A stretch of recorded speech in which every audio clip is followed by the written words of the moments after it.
Schools will be going against the advice and criteria of the local health department and sending the youngest kids to school buildings full-time in person.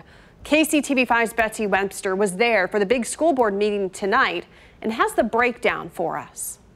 It took almost 2 hours to come to a decision, but starting September 8th, kids pre-K through grade 3 will be going to school in person full-time. The older kids will be all virtual.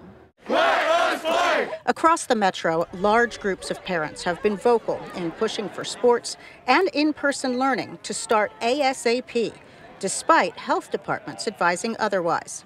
Many point to social isolation and suicide, but tonight one board member took issue with that. To pin this 120% increase in suicides on COVID is a reach. The facts really don't care about how you feel.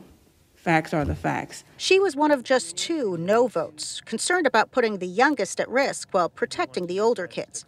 Here's a look at what the Eastern Jackson County Health Department recommends before sending any kids back to school and where we are right now.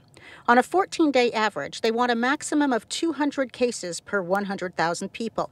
They're at 302. For percent positive among those tested, they want 10% or less. They're at 16.5%. Independent schools started yesterday, not just in person, but earlier than recommended. They sent us these photos of kids spaced out and masked up. Lee Summit's notion of starting with the youngest was based on some research showing that age is less vulnerable to the virus and more vulnerable to falling behind academically. We also know that we can keep those kids in small class sizes, and we'll be able to make sure that they kind of stick together throughout their entire school week. That's in stark contrast to the older kids who have to go through the hallways moving from one classroom to another based on subject matter. The vote tonight was 5-2. Betsy Webster, KCTV5 News.